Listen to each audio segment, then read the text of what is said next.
Gunung Salak bukan sekadar jalur pendakian.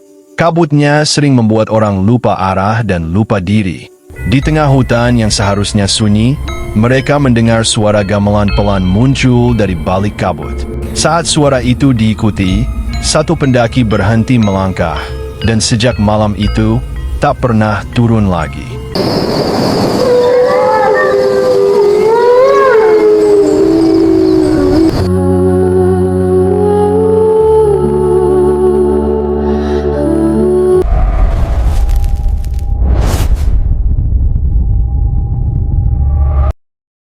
Gunung Salak dikenal sebagai gunung yang tak pernah benar-benar ramah. Kabutnya tebal, jalurnya basah, dan suasananya selalu terasa berat di dada.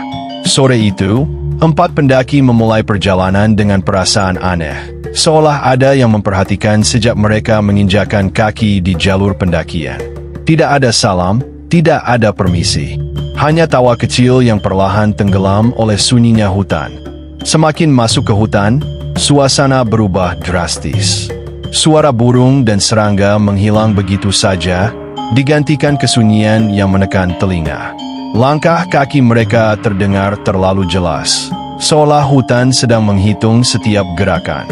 Pepohonan tinggi menjulang rapat, akar-akar besar melintang di jalur, seperti sengaja ingin menjatuhkan siapapun yang lewat. Salah satu pendaki tiba-tiba merasa diikuti. Bulu kuduknya berdiri, napasnya berat. Saat ia menoleh ke belakang, di antara kabut dan pepohonan, tampak sosok hitam berdiri diam. Tidak bergerak, tidak bersuara. Saat ia memanggil temannya, sosok itu perlahan memudar, seolah tak pernah ada. Namun rasa diawasi tetap tertinggal. Malam mulai turun, dan mereka sadar telah tersesat. Jalur yang dilewati terasa sama, berulang-ulang. Kompas yang mereka bawa berputar tak menentu, seolah kehilangan arah. Setiap langkah terasa berat, bukan karena lelah, tapi karena perasaan bahwa gunung ini sedang memainkan mereka, membawa mereka semakin jauh dari jalan pulang. Di tengah keputusasaan, terdengar suara gamelan lirih dari balik kabut. Nadanya pelan, namun jelas. Terlalu jelas untuk ukuran gunung yang seharusnya sunyi. Salah satu pendaki berhenti berjalan, matanya kosong, kakinya melangkah mengikuti suara itu tanpa sadar. Teman-temannya memanggil, tapi suaranya seakan ditelan kabut Gunung Salak.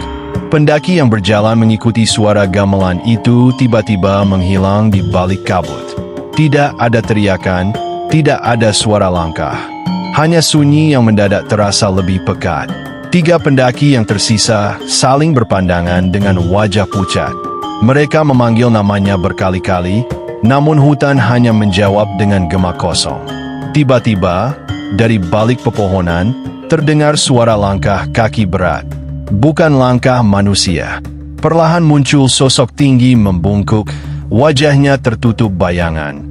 Tubuhnya hitam seperti menyatu dengan kabut. Ketiganya terpaku, tak berani bergerak, seolah kaki mereka ditahan oleh tanah Gunung Salak.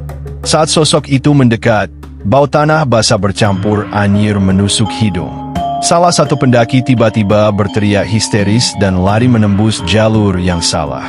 Temannya mencoba mengejar, namun kabut menutup pandangan. Dalam hitungan detik, suara teriakan itu menghilang begitu saja. Kini tinggal 2 orang.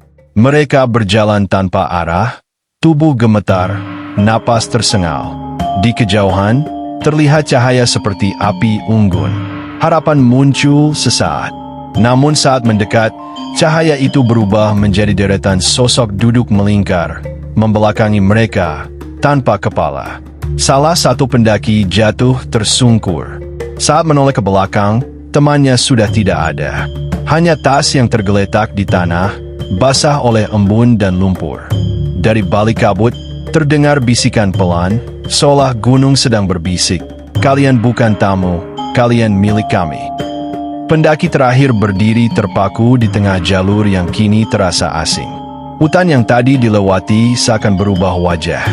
Pohon-pohon tampak lebih rapat. Cabangnya melengkung ke arah jalur seperti jari-jari yang siap mencengkeram. Setiap kali ia melangkah, Terdengar suara langkah lain mengikuti dari belakang, tapi saat ia menoleh, tak ada siapapun. Keringat dingin mengalir, dan rasa takut perlahan berubah menjadi kepasrahan. Kabut semakin tebal hingga jarak pandang hanya beberapa meter. Dari dalam kabut, muncul suara-suara lirih, seperti orang berbisik memanggil namanya. Suaranya bergantian, menyerupai suara teman-temannya yang telah hilang. Ia menutup telinga, namun suara itu justru terdengar dari dalam kepalanya, membuat langkahnya goyah dan pikirannya kacau. Di depan mata, jalur pendakian tiba-tiba terbuka menjadi sebuah tanah lapang kecil. Di tengahnya berdiri sebuah bangunan tua menyerupai pos, reot dan berlumut, seolah sudah ada sejak puluhan tahun lalu. Anehnya, pendaki itu yakin pos tersebut tidak pernah ada di peta manapun.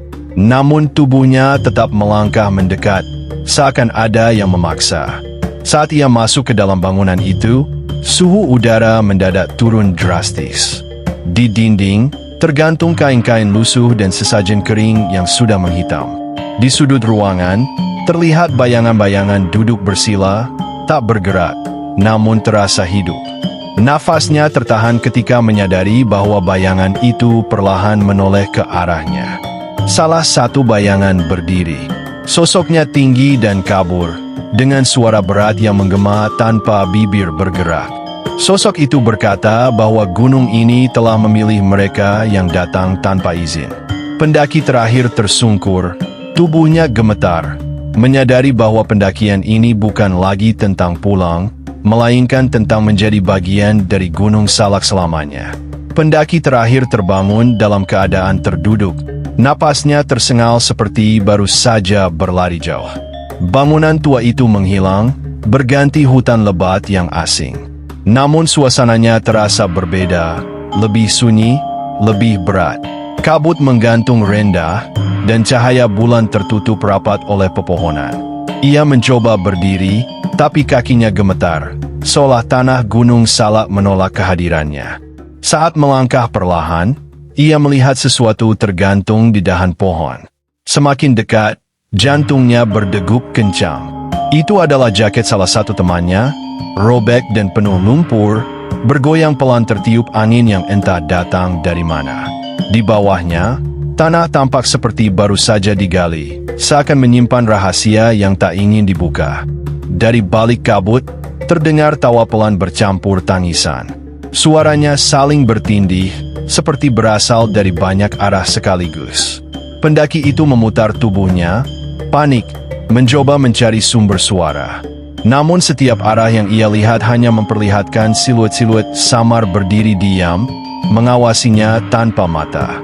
Ia mulai berlari tanpa arah, menembus semak dan akar, hingga tubuhnya terjatuh di sebuah tanah lapang.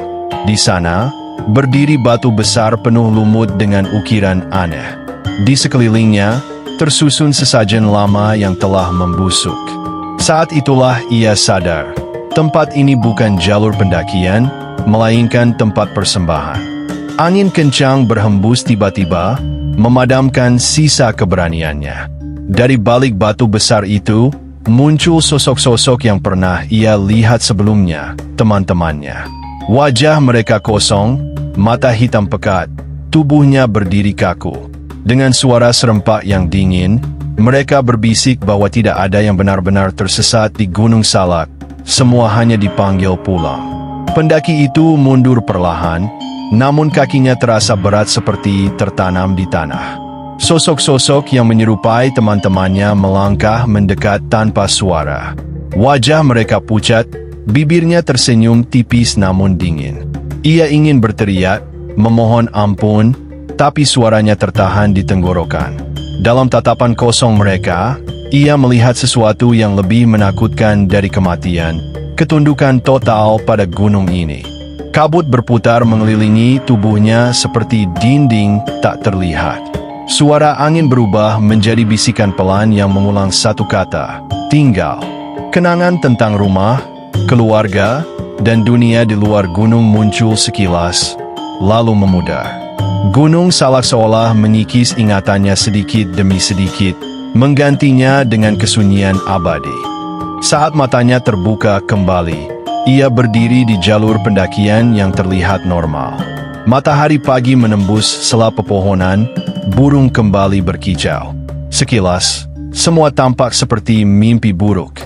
Namun saat ia melihat tangannya sendiri, kulitnya pucat dan dingin, seolah bukan lagi milik manusia. Beberapa hari kemudian, tim pencari menemukan tas, sepatu, dan sisa perlengkapan pendakian di jalur yang sama. Tidak ada jejak tubuh, tidak ada tanda perlawanan. Anehnya, para relawan melaporkan sering melihat seorang pendaki berdiri diam di kejauhan, mengawasi mereka dari balik kabut, lalu menghilang setiap kali didekati. Kini, para pendaki yang melewati jalur itu sering merasa diawasi.